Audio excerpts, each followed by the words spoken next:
In June, some of the very best trickers and freerunners got together in Norway for Oslo Movement Gathering. Now I was sure this event would actually be in Oslo until I realized it was about 160 kilometers north in some completely random town. But when I finally made it over there, the birds were singing, the sun was shining, and an 11-year-old Japanese girl was almost landing a women's world's first trick. So yeah, it was pretty amazing, and after doing some first tricks myself as well, later that evening I joined a trampoline session with Tiki and Mattis who were trying this really hard swing chain. Wow.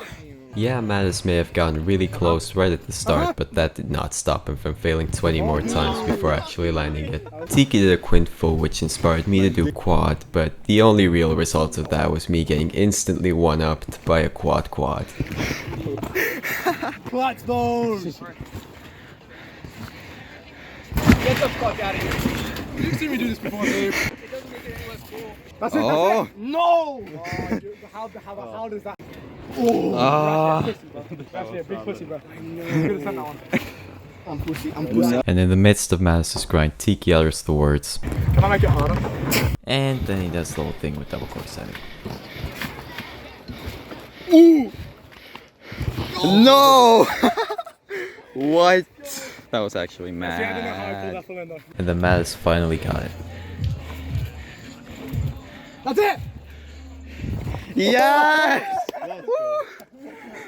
Let's go. And then the rest of the evening basically got cancelled by the rainy weather because a tarp was pulled over the spring floor. So it's time for day 2. That was literally one of the very first things Levi did that day. But not going to lie, people did some pretty hard tricks this session. Nico started off by taking one whole corner of the floor for himself with his massive stature. Which, I mean, is only right. We gotta give it to him. Then I got on the floor and did dub so perfectly that I somehow fell. But yeah, people did some double flips. Mattis did some crazy flowy stuff. Wow.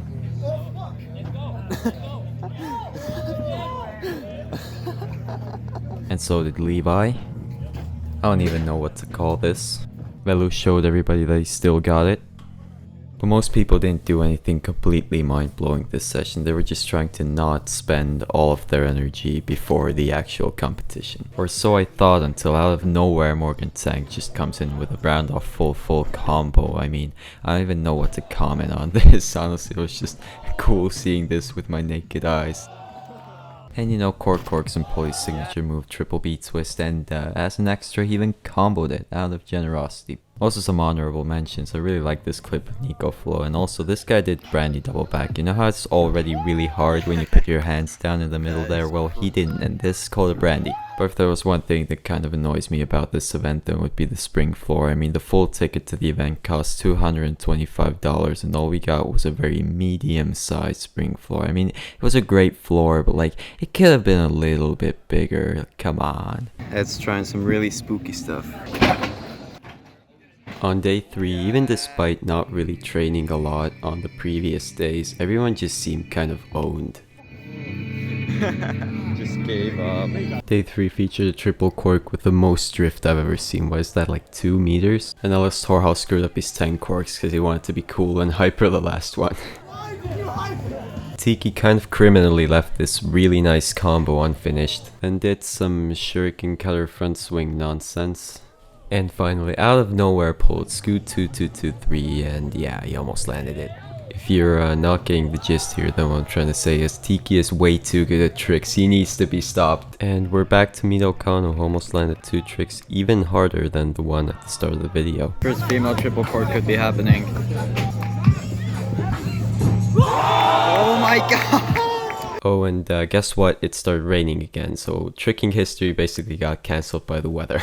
But what I mean by almost land is that if we look at the clip in slow motion, she's actually missing about 180 degrees of rotation. So it doesn't really count. But did I mention she's 12? She's got like all the time to do these better. It's actually insane. This is supposed to be the part of the video where I show you the tricking preliminary battles, but it's like 1.5 months past the event and I still haven't uploaded the video. I gotta skip over something, man. But don't worry, the actual battles were way better anyway. There's a water jumping competition going on. Let's see what's up. A rectangle trampoline was brought to the side of the lake, which allowed for some pretty interesting things, like Alfred Scott doing full-on triple fold. That means 1 fold to one side and then 3 to the other in the same flip. This guy managed to almost fully rotate quintuple backflip, which is really impressive. And this is the winner for biggest splash. In the parkour skill competition, Kevin Franzen absolutely dominated in the semi-finals, all the while some very intense tricks were getting thrown off the bar at the back. In the parkour skill finals, Ed Scott managed to take the gold in a final 1v1 against Pilgrim. He was also the only one to complete what was, in my opinion, the coolest challenge.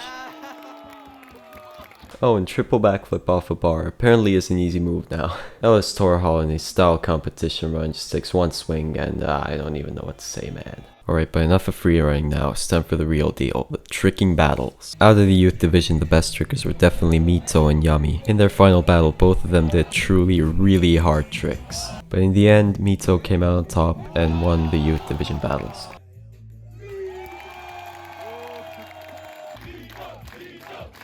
And you know, out of all trickers, Mito was the only one battling smart. After every pass, she would take her time and analyze what she'd do next with her coach. I get that most trickers don't have a coach, but a good second opinion still seems pretty overpowered. Morgan. And then Morgan Tang happened again.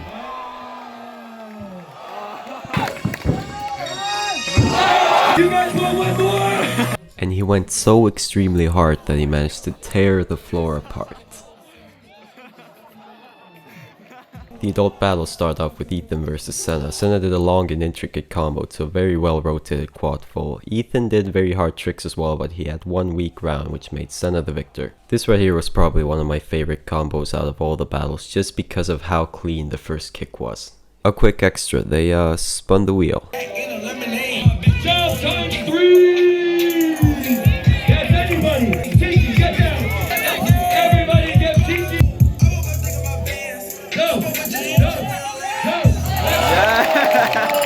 Levi did incredibly well in his first battle with a lot of difficult front swings, and also by absolutely owning back swings. He did the hardest swing chains out of everybody for sure.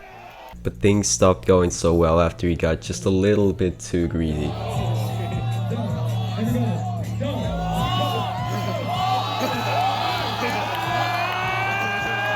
It was just one too much, man, and unfortunately after that he failed his 2 remaining rounds as well. And so it was time for the final battle, Zen versus Senna. Senna came in again with his long stamina combos with big power moves, but he had 2 slightly worse rounds, and honestly, Zen really drove the point home when he landed a trick that probably no one in the crowd could even name. So that was it, Zen won the battle.